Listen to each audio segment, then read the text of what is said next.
So you want to get into markets, eh? You decided to start a business, now you're ready to go headfirst into markets, but you've never done one before? Well, this video is for you. In this video, I'm going to give you some tips and some helpful things to know if you're ready to take that lunge and that plunge and that leap of faith of starting markets. Hi guys, my name is Ashlyn if you're new here, and I'm the owner of Rainstorm Joy, and welcome or welcome back, whichever one it is. I have been doing markets since 2023, so I'm here to help you if you're ready to step into the market season and you don't know where to start. I have a list of things to go over, and we'll try to get over them pretty quickly, but I have it written down, so if you see me looking at this, it's because I want to tell you all of these things that I wrote down because I think it's pretty important. And while we're talking, I'm just gonna hold this like it's a microphone, but it's a pen.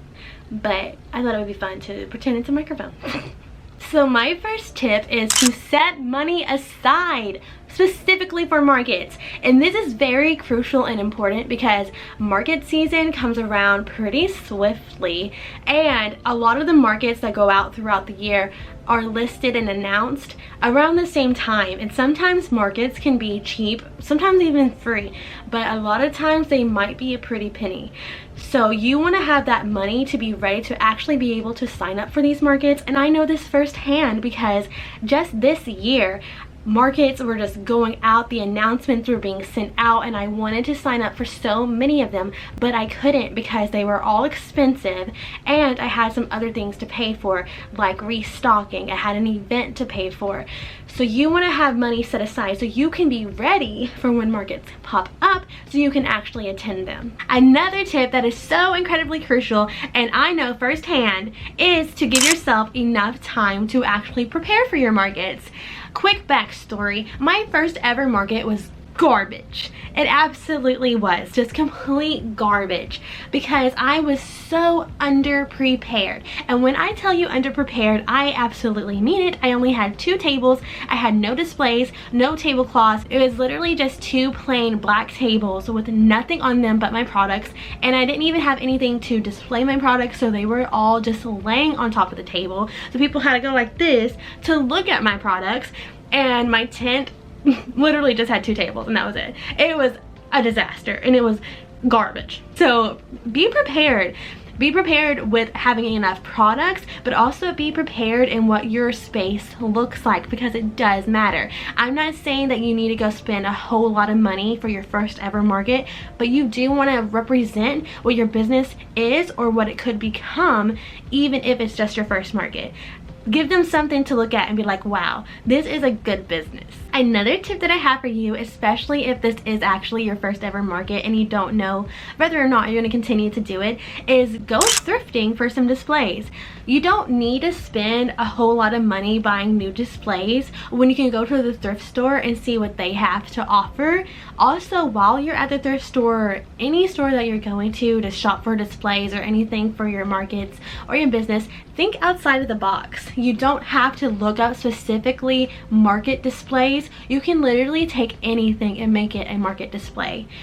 For example, you know those fruit trays that hold like your fruit, like that has 2 levels of holding fruit that you can put in your kitchen? You can use that to display something, and I've done that before. That might not be what you want to keep for forever, but that's definitely a good start, especially if you can find it at a thrift store for a lot cheaper. You can also go to the kitchen aisles of stores. The kitchen and even the bathroom aisles have a lot to offer for displays. And another thing that I think would be a great display, because I actually started using them myself last year, are plant tiers. Like if you go to like a garden section of a store, they have foldable tiers that are for plants, but they also work so great for market displays. Speaking of displays, another helpful tip for displays is trying to get displays that are collapsible. This will be so helpful for you when you're traveling, especially if you only have 1 car or even a small car, but that's literally all you have to travel. Collapsible displays will help you so much, and they're obviously way easier to transport than something that is really big and bulky and you have to just like try to fit it in your trunk somehow. So you can look for obviously the foldable tables. Get foldable tables, not the ones that don't fold. Unless you have like a big trailer or a big truck, then I guess it doesn't really matter. But if you're working on limited space, foldable and collapsible items will definitely benefit you. Another tip is to have a bag specifically designed to carry things that you might need just in case. For example, baby wipes. You never know when there will be a spill, or you just want to wipe your hands off, because sometimes markets only have porta potties. So also bring some hand sanitizer. So baby wipes, hand sanitizer, extra batteries, extra chargers, a solar panel charger, cleaning wipes, zip ties, markers, tape, anything that you think would be beneficial. Even if you never use it, just bring it just in case. And then once you start doing markets more often, you'll learn what you actually need. But having these things, once again, will definitely benefit you. Another example is when I did my first market. Again, I was so underprepared and it was a windy day, and the only thing that I had was maybe tape to hold stuff down, and the tape did not even work that well. So zip ties come in clutch, guys. Get some zip ties. Kind of piggybacking off of that, bring some snacks and drinks, because markets can be very long days, especially if you're out in the heat. You'll start to get fatigued, and the snacks and the drinks will definitely boost up your energy. So bring yourself some snacks and drinks, especially if you don't want to tap into your profit, because they do have food trucks many times than not at these markets. And although it might be enticing to eat out at these food trucks every time you go to a market, it's probably not a good idea to always tap into your profit just to eat something. So bring some snacks and drinks. If you're going to a market, you expect people to buy stuff, obviously. So you want to make sure you can actually accept forms of payment. So make sure that you have your POS system already set up and ready to go. You can use Square, you can use Shopify, and I don't know if anything else exists, but you can figure it out. I use Square personally. You want to make sure that it's already set up well before your markets. Once again, you'll come to find that a lot of these tips are from first-hand experiences. I know this because at my first market, my POS system was not ready. Thankfully, the only person that bought something, I only made one sale at my first market, but the only person that bought something actually bought it like for me to go home and make it, because it was a custom order. So it worked out. But what if they wanted to pay in cash, or what if they wanted to use a card? I was underprepared, guys. I'm telling you, so underprepared. So make sure you have enough cash to make change for people. So you want to have like all the bills, all the coins, and you want to make sure your POS system is ready to go. That doesn't just mean that you're logged in. That means that you already have your items inventoried. So you want to make sure when you're checking somebody out, you can just click on the item that they have instead of trying to find it, or if it's not even in the system yet. You want to make sure your items are inventoried before the market. Going off of the POS system, you also can offer different payment options. If you really want to reach a wide variety of people and make sure you can get as many sales as you can offer many different payment options. That's cards, cash, Zelle, Venmo, PayPal, Cash App, whatever. Just do whatever suits you best. I personally only offer cash and card, but I know some other people do Venmo and PayPal and Cash App and stuff like that. It's totally up to you, but you need to figure out what you want to offer for your payment options. Now this one is so important. I mean, the rest of them are pretty important too, but this one is like seriously so important. Make sure you're paying attention to the weather forecast, because you want to be prepared. Trust me, if it's gonna rain, if it's gonna be super windy, whatever, you want to be prepared for it. I had a market one time where I don't even know if I looked at the forecast or not, but it rained and it literally ruined some of my products because I was not ready. I did not have any walls. I didn't have anything to protect my products from the rain. Make sure you're staying on top of if it's gonna rain or not, or if it's gonna be super windy. Speaking on if it's gonna rain or not, or if it's gonna be super windy, you want to get yourself some walls for your tents. I personally suggest getting the walls with the windows because they just look so cute and professional, and it lets light in. That is so important. I think people skip that when they're buying their walls for their tents. If you get the walls that have the windows, it allows the sun to continue to shine in your tent space, and it helps the customers be more pulled to go look at your space because they can actually see what they're looking at.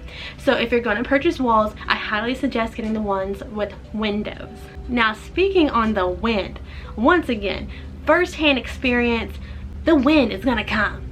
And when it does, you want to be prepared. So make sure you get yourself some good weights for your tent. First and foremost, a lot of markets actually require you to have weights, so you want to have some good weights for your tent. A few of the markets that I've been to, they only prefer you to use like tents that like weigh it down. A lot of markets don't really like it if it's something you have to stick in the ground. You want to make sure that your weights actually work and hold down your tent, and you don't want to get ones that you have to put into the ground, because once again, a lot of markets don't really like that. But you don't only want to get weights for your tent, you also want to get weights for your products. If you have anything that can open up, like a makeup bag, a tote bag, anything like that, you can actually put weights in your items to hold them down. And if you have like stickers or bookmarks or anything like that, figure out a system that will work best for you, where you can have something to hold that to stay together, where they're not just flying all over the place. Have some weights for your signage as well, because your signs that are like your price list and everything, they can go flying too. Just make sure you're prepared and ready to weigh down anything that can just flop over or fly away. Now this next tip is great to keep you organized and just to help you be ready to pack up for markets, and when you're done from that exhausting day of being outside all day, to also pack up and put stuff away for markets. And this tip is to make sure you have all of your market stuff in one space. You don't want to be going around your house looking all over the place trying to find what you need. So just keep it and allocate it to one location, and trust me, this would definitely help you be able to be ready to go and ready to pack up and put it away when you get home. Another thing that I like to do going off of that is to make sure that I put all of my market stuff into like specific bins. How I carry my stuff to markets is I put them in bins, and I have each bin dedicated to certain things, so when I'm setting up, I also know which bin to look at and to unpack. Another tip going off of that is to give yourself enough time to set up, because you never know what you'll run into. Also, since it might be your first time going to a market, give yourself more time than not. At least an hour and a half, or even 2 hours is great. So make sure you give yourself enough time to set up for your markets. If the lighting keeps changing, sorry. It's just that it's a cloudy day, and obviously I'm changing my angles, but if the lighting's changing, ignore that. But the next tip is to get yourself a wagon. This will also help you be able to carry your stuff to your setup space, even if you think you don't need one, because even if you can park literally right beside your setup space, it is so nice to have a wagon, especially for those times that you will need to go further away from your car, so you don't have to go back and forth just carrying things, but you can put a lot of stuff into your wagon.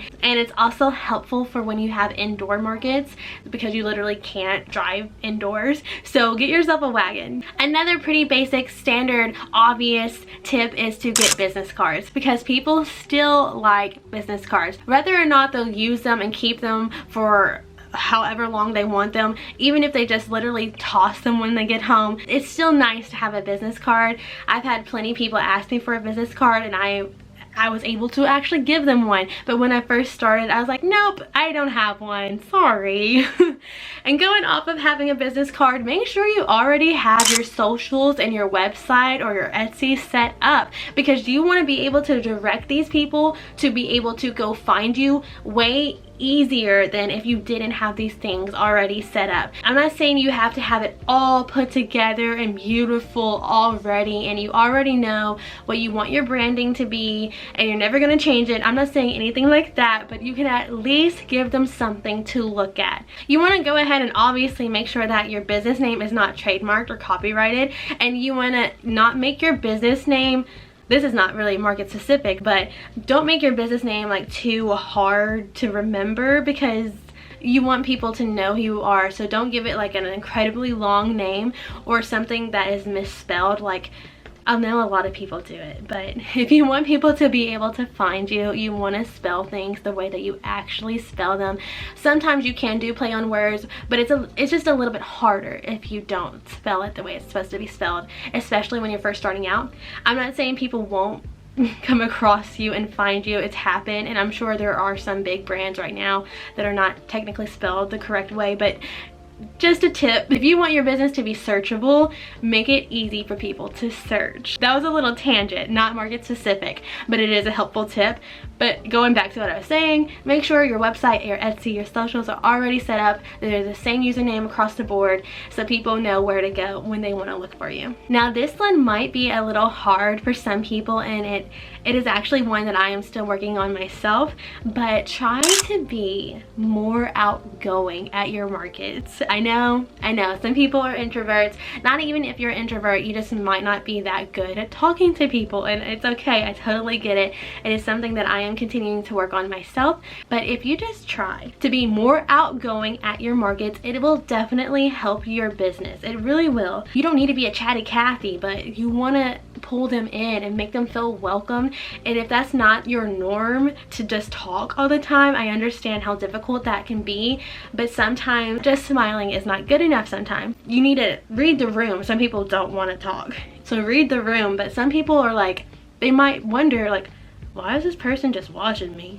Like, say hi, say hello, say how's your day, and actually make it personable, and not just like, how's your day? Good, all right, that's it. You can be more personable, like, I don't know, ask them their name or something. I don't know, that would definitely reach people. It really will. And again, it's something that I need to continue to work on myself, but being more outgoing at your markets will definitely boost your sales and the environment of your booth. And I'm not saying to act like a completely different person, but you can try to step outside of your comfort zone, and it will definitely benefit you. This next point is kind of going off of the last one. You want to mix and mingle and network. You want to get to know your fellow vendors. You don't want to only just talk to your customers, but you also want to talk to your neighbors and walk around your market space and the fair or whatever and see who else is there and get to know them and get to know their business. And this will be so much fun and better for your business because you'll see the same people throughout your market season. And once you get to know each other, even if it's just on a first name basis, it will totally boost the mood because it's like, hey, I know you, and it's a really good and fun time. It will also help you be able to find other markets, because once you get to know somebody and you start talking, you can be like, do you know of any other markets going on? And they will share it, because we're in this community together and we really are nice, but we have to be willing to talk to each other. So make sure you mix and mingle and network with your other vendors. This next tip isn't really like do this, but it's just to get you thinking on what you should do or what will work best for your own business. There are a lot of layouts that you can try in your booth space. If you're outdoors and you have a tent, you can do like the Z layout, you can do a U layout, and if you don't know what I'm talking about, you can look it up to give you a better picture of it. The U layout is probably what you think it is. It literally just looks like a U. You have your tables or whatever displays that you use like this. It's like a U, so people have to come into your booth space, and that works for some people. Some other people might do the Z layout where you have your tables like this in a Z format, and this allows for more movement to flow a different way than the U allows, and it also pushes your products towards the front. So really you just have to test whatever works best for you. I'm not saying one way is right or one way is wrong, but don't be afraid to try new things. And to help yourself, if you're really stressed out about it, just set up your layout at home well before your market so you can know where you want to put stuff. Another tip based on your layout is to push, okay, you won't know this your first market, but once you start doing more markets, you'll figure out what people are liking the most out of what you have to offer. But one tip is to put your best sellers in the front so people are more attracted to come towards your booth because they see, you know, whatever that product is and they're pulled towards your booth, so that will make them want to come and look and then look at the rest of your stuff. But on the contrary, I've heard put your best sellers in the back so it makes people want to walk towards the back of your booth, and on the way to the back of your booth they see the other things you have to offer. So really you can just test that out and see what works best for you and see which one you like more, to put your best sellers in the front or the back. But there's two tips: either put them in the front or put them in the back. Make them see them and be attracted to your booth, or put them in the back and make them walk to it so they can see everything else. Signage. You want to make sure that you have signage. Now signage can go for different things. It can be your price list, but it can also be your brand. You want to make sure people are coming to your booth and they know who you are. This is something that I need to actually increase in my own brand and in my own booth space. But you want to put your name somewhere so people know who you are. They're not just going to tent after tent after tent and having no memory or recollection of what they just looked at or who they just visited. You want them to leave being like, okay, this is Rainstorm Joy. Try to brand your space more so people know who you are. On the other hand of signage is your price list. Now this is also another topic where it's like, just do whatever works best for you, because one way doesn't really work for everybody. But you can price your items individually, or you can price them with a sign, or you can do a mix of both. You can do it with a sign and price tags. I've come to recognize it doesn't matter what you do, people will still ask you how much something costs. So just do whatever works best for you, for your business, as a lot of these things are. Just do whatever works best for you. Speaking of prices, try to offer many different prices. I'm not saying you need to lowball yourself and offer things like dirt cheap or anything like that where you're literally not making any type of profit, but you want to be able to have a spread across the board of price points, because not everybody can pay your most expensive price, but you also don't want to have everything so low where you're not making profit. So have a nice spread across your prices where people that may not have that much money can still shop with you, and people that are willing to spend however much they want to spend can still buy those bigger price point items. Okay guys, that's all of the market tips and helpful things that I have to share with you today. And I hope you found this video helpful and you are ready to go to your first ever market, or maybe you've been doing markets for a while but you just wanted a refresh of what you should be doing or could be doing. Hopefully these tips are helpful to you. If you have any other questions regarding markets, feel free to ask, because I'm a seasoned pro. I've done it since 2023, like I said. And we're all still learning though. Like I said, some of these things are based off of my own experiences, and some of these things I'm still working on myself. But feel free to ask me any other questions you may have regarding markets, and I hope you enjoyed this video. And before we close out guys, I just wanted to share, we have reached 1,000 subscribers. That is so super exciting, and I am so thankful and grateful for you all. Thank you for watching this video and any other video you may have watched. If this is your first time watching one of my videos, thanks for watching guys. And if you want to check out some of the other things that I have on my channel, I talk about my business, I share studio vlogs, market vlogs, I do tutorials and videos like this where I'm just here to help you succeed in your business as well. Thank you all so much for the love and support. I truly appreciate it, and I am so excited to continue to see this business and this channel grow. I love you all so much, and I am so thankful that you all have helped me reach this goal. Thank you so much for watching this video and helping my channel. I will see you all next time. Bye! I hope y'all liked my flower microphone. It's been fun.